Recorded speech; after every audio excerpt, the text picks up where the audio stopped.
Mambo vipi mtazamaji wa Bongo Plus TV na 96 Link. Karibu sana kwenye exclusive interview. Mimi naitwa Victor Madaha, bianza kamera yupo Riziki bwana.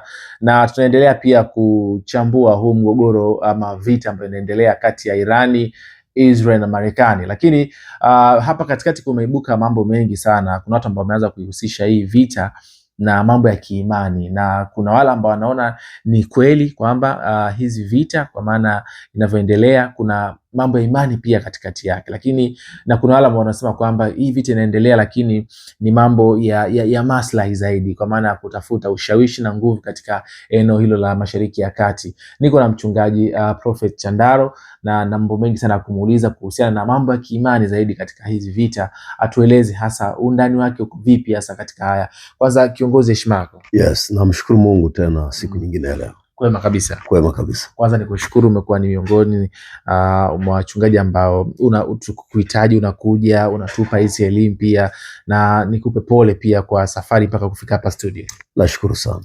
Pengine hasa mchungaji, vita umeiona ya Israel, Iran na Marekani, namna ambavyo imekuwa ikienda na mambo yamekuwa yakizungumzwa ni mengi sana. Pengine mpaka sasa wewe kwanza unalipi katika hili baada ya kuona hizi vita zinaanza? Ya, kwanza kabisa ni kushukuru ndugu mtangazaji. Lakini hapo mimi niseme tu kwamba kwa namna ambavyo mimi nimejaribu kutazama kwenye mitandao, lakini pia nimeona watumishi mbalimbali wakitaka kuingiza swala hili kuwa katika sehemu ya kiroho. Lakini mimi niseme kama nabii au kama mchungaji, hii vita ya Irani na Israeli tusiingize kwenye mambo ya kiroho. Hawa watu wana maslahi yao, wana mipango yao. Kwa hiyo unapoona Marekani na Israeli wanakuwa kitu kimoja kutaka kumpiga Irani, manake haya sio mambo ya udini wala sio mambo ya kiroho. Hapa kuna maslahi baina ya nchi na nchi. Yes.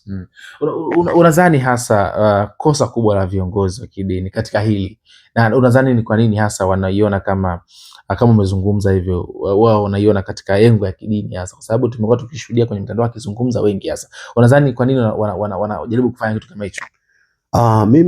Mimi kwa uelewa wangu, swala hili wanataka kuliweka katika mfumo wa kidini kwa sababu labda ya Israeli, taifa teule ambalo Mungu tayari ameshalichagua. Lakini tunarudi tu pale pale kwamba masuala haya au swala hili la vita Israeli na Irani, sio, hatuwezi kuyaingiza haya mambo kwenye mfumo wa kidini au mfumo wa kiroho. Maanake nini? Kuna kitu ambacho kinasababisha nchi hizi, watu hawa watofautiane. Kuna sababu. Huwezi kugombana na mtu bila chanzo, maanake hapo kuna shida. Yes. Yeah.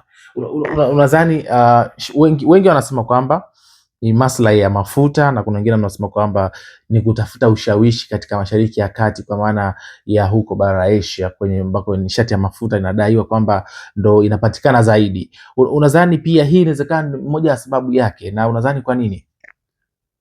Mimi nafikiri tukizungumzia kama Israeli au tukizungumzia Marekani, hizi ni nchi ambazo tayari zimeshaendelea. Ni nchi ambazo zina nguvu, zina power. Kwa mfano unaona kama Israeli hata ukisoma kwenye historia za Biblia, Israeli ni taifa ambalo tayari pale kuna watu ambao wana elimu, kuna watu ambao tayari wana akili, na hiyo imeshatamkwa katika historia ya Bible imeshatamkwa kwamba taifa la Israeli, Mungu kuna akili aliwekeza kwa wana wa Israeli. Yes. Ndio. Pengine hasa tukiule katika Biblia hasa Israel inatajwa vipi hasa, pengine kwa mtu ambaye afahamu leo, hebu mpe umfungue akili inavyotajwa kwamba Israel katika Bible inatajwa kama taifa teule, pengine mfunue mtu aelewe katika engo ipi hasa? Kwanza moja kwa moja mimi niseme tu kwamba taifa Israeli tunaiona katika Bible. Ukisoma maandiko yanasema kwamba Israeli ni taifa ambalo Mungu tayari aliweka wakfu, yani aliwabariki. Na mimi kama mtumishi wa Mungu, huwa saa zingine nikisoma Biblia huwa nasema labda Mungu aliweka ka upendeleo fulani, kwa sababu ukiangalia Waisraeli wana power. Waisraeli ndo wanaoweza kugundua vitu vingi sana hapa duniani. Na ndio maana Marekani yuko tayari kumpiga mtu yoyote ambaye hata kuigusa Israeli. Unaona hapo kwa maana yake Marekani, kwa sababu Israeli wana power, wana nguvu. Sasa Marekani lazima ailinde Israeli kwa namna yoyote. Kwa maana yake pale kuna akili ambayo Mungu aliwekeza pale. Halafu tukisoma maandiko yako wazi, hata ukoo wa Ibrahimu mpaka kuja Yesu Kristo alitokea huko. Yes. Ni Wayahudi pia. Ni Wayahudi. Lakini unaona sasa Wayahudi wale wana dini yao. Unajua Wayahudi ni tofauti na sisi. Mimi ni Mkristo. Na wale wanasema ni Wakristo, lakini kuna vitu tunapishana. Kwa sababu wao, unaona wao wamebezi katika ule mfumo wa Kiyahudi kuabudu siku ya Jumamosi. Lakini sisi tukirudi kwenye maandiko, kwenye Agano Jipya, Yesu au Mungu mwenyewe hakuna siku ambayo alisema kwamba hii siku ndio siku ya kumwabudu Mungu. Kwa maana yake ni nini? Wale Waisraeli yani wana dini yao kama dini yao Wayahudi. Yes. Kwa watu ambao pengine wanajaribu kuingiza katika hili wanakosea sasa kuingiza mambo ya kiimani pia katika hivi vitu. Mimi nafikiri swala hili la vita ya Iran na Israeli, sidhani kama tunaweza tukaingiza mambo ya udini au mambo ya kiroho. No. Maana mpaka watu wanagombana, kuna shida, kuna tatizo. Maana kuna kitu kinawafanya watofautiane. Kuna kitu kinawafanya wapambane. Maana hapo sasa kuna mtu anatafuta nguvu fulani, na hiyo nguvu haiwezi kupatikana hivi hivi, lazima damu imwagike. Umeelewa? Yes. Lakini hapo mchungaji, kitendo cha taifa la Israel kwenda kwa sababu wao ndio walivamia na wakamuua kiongozi wa Irani, kwa maana ya Ayatollah Ali Khamenei ambaye alikuwa kiongozi wao wa kidini, kwa maana watanisaisha hapo kwenye comment, kati ya Washia au Wasuni ni kiongozi ambaye ana nyadhifa za juu kabisa. Kitendo kile hasa kwenda kumuua kiongozi katika taifa jingine ambalo taifa huru, kitendo kile kwa wewe hasa unakitafasiri vipi hasa? Mimi nafikiri mambo ya vita kwanza sio baraka. Na mambo ya vita hatuwezi kuyachekea. No, tunatakiwa kumwomba Mungu. Kwa kitendo cha Israeli kwenda kumuua rais kutoka nchi nyingine ni kosa kubwa sana.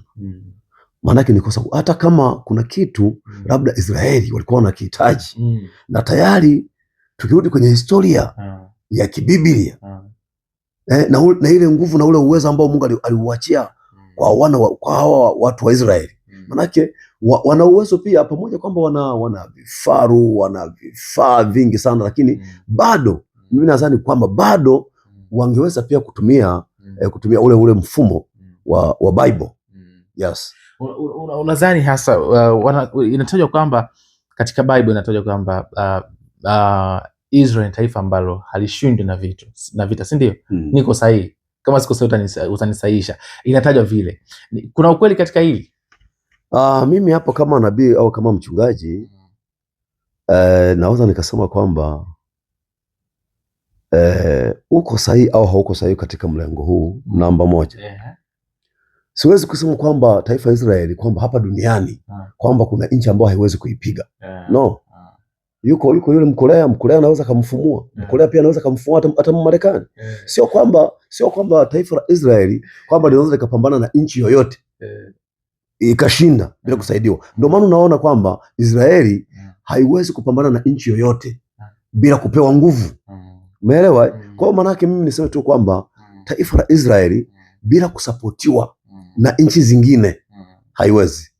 Yes. Pamoja na kwamba ni taifa ambalo tayari Mungu ameshaweka nguvu, ameshawapa watu akili ya kielimu, mambo mengi, lakini bado hatuwezi kusema kwamba hapa duniani hakuna nchi ambayo inaweza kaifumua Israeli. No.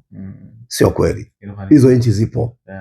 Sema tu kwamba kwa sababu tayari Israeli ana nchi nyingi ambazo tayari ni marafiki, na kwa sababu hao waliojenga urafiki na Israeli waliona kwamba Mungu aliwekeza akili kwa hao watu, inabidi sasa Israeli ilindwe kwa namna yoyote. Yes. Kwa ina maana kwa mfano taifa kama Marekani vile inatumika kuilinda Israel sana 100%. Na ni kwa nini Marekani wanaweza kuilinda au kuiunga mkono Israeli? Kwa sababu wana maslahi. Wewe huwezi kuwa na mtu yoyote kama hana maslahi na wewe. unaachana naye. Kwa maana Marekani wanajua kabisa kwamba taifa la Israeli, sisi kama Marekani tuna maslahi na nchi hiyo, kwa lazima wailinde. Lakini hasa tutaka tugusie katika hii hengo. Inatajwa kwamba siku za mwisho taifa dogo yatanyanyuka mataifa madogo na kuweza kupambana na mataifa makubwa na yakashinda vita, na inatajwa pia siku za mwisho maasi yataongezeka pia. Unadhani tupo katika siku za mwisho, ama hizi vita unazoziona dalili zenyewe za siku za mwisho, ama tuko katika nyakati zipi hasa? Mimi naweza nikasema tukiingia zaidi kiroho, mwenye macho haambiwi tazama.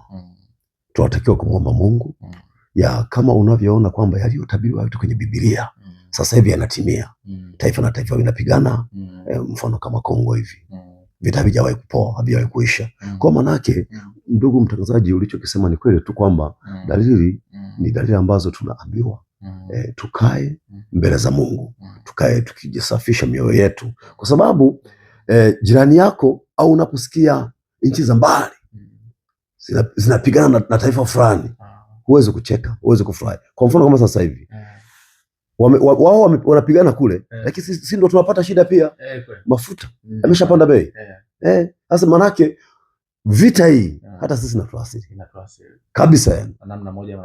Ndio maana nimesikia pia rais anasema watengeneze gara, ni kama gara kuhifadhi nini, mafuta. Maana yake ni nini? Vita kwa sisi tuseme Afrika ambao tunategemea mafuta kutoka huko mashariki, tunamhitaji Mungu sana.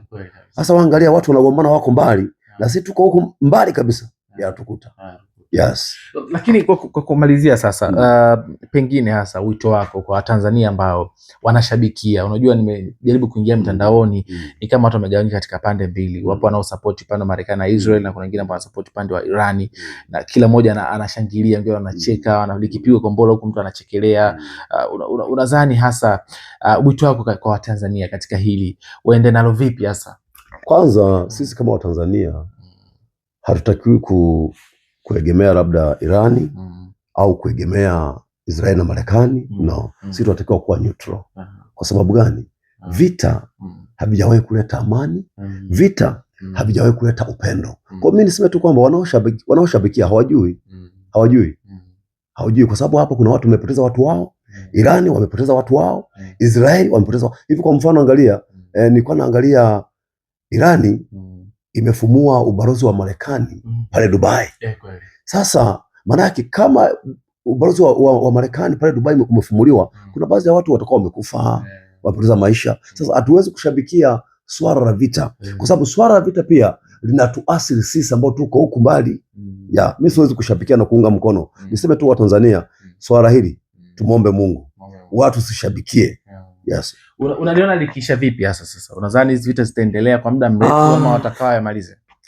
Mimi kwa sababu nimejaribu kusikia Trump akisema kwamba kama nafikiri kama Alhamisi, kama siku ya Alhamisi atakaa yeye na viongozi wa Irani watazungumza ili mambo yaishi. Na mimi nafikiri kumaliza mzozo wa fitina na kumaliza fujo zote hizi ni kukaa pamoja, muongee, muelewane, basi mkubaliane kwamba sasa mimi nataka hivi na mimi nataka hivi. Kwa maana hapo kama Marekani na Irani watakaa pamoja kama kweli Trump alivyosema, basi mwafaka utapatikana tu. Na hiyo ndio suluhisho la kukaa pamoja na kuzungumza na kumaliza mtafaruku wote. Yes. Pengine hasa neno lako la mwisho kwa Tanzania unakusema sasa hivi, unapi la kuambia pia? Neno langu la mwisho kwanza kabisa nimshukuru Mungu kuzaliwa Tanzania, lakini pia niwatie moyo wa Tanzania kipindi hiki cha msimu wa mvua. Tumuombe Mungu tukatae magonjwa, milipuko na mambo mengine yanayoendelea, lakini pia tuhakikishe tunaiombea nchi yetu isizae mapoza, izae baraka. Yes. Pengine kwa mtu ambaye zamani akutafute, labda umpe neema, umpe labda ufunuo, tabilie mambo yake, maombi pia binafsi, anaweza kupata kwa namba zipi hasa? Labda nikutajie namba yangu ya simu 0673009075 0764682641. Hizo ndo namba zangu. Hapo nimekupa namba ya Tigo, namba ya Voda. Manake hapo utaombewa, utashauriwa, na kama Mungu ataongea na mimi kwa njia ya unabii, nitakutabiria. Mimi siwezi kukutabiria kama Mungu hajasema. No. nataka nisimame katika njia iliyonyoka. Yes. Naam, nilikuwa nazungumza na mchungaji Chandaro na amejaribu kutoa pia maoni yake katika hili, na kikweli mimi nimependezwa na namna alivyozungumza. Lengo ni kufanya dunia iwe sehemu ya amani. Na muona amejaribu kuongea pia tusishabikie vitu kama hivi. Amezungumza kiroho pia, kibiblia pia na kipande kiimani pia, amejaribu kuelewesha kwa namna moja ama nyingine, lakini kubwa zaidi ni kuweza kuondoa huu shabiki ambao unaendelea kwenye mitandao. Na pia ametoa mawasiliano yake kwa maana namba yake ya simu, unaweza kumpigia pia ukamtafuta. Bahati nzuri sana miongoni mwa wachungaji ambao kweli mimi nafurahi sana kufanya naye kazi, kwa sababu muda wote anapatikana, ukimhitaji anakuja. Kama sasa hivi vita inaendelea, tukasema ngoja tukiongozi uje leo tukuite, pamoja na kwamba ana shughuli ambazo anazifanya, lakini ametenga muda wake na amekuja hapa, tumefanya naye interview na umeweza kupata hii elimu ambayo pengine usingeipata labda. Asante sana kwa kwamba umetazama kuanzia mwanzo mpaka mwisho. Mimi naitwa Victor Madaha, nyuma ya kamera yuko Riziki Bwana. Asante.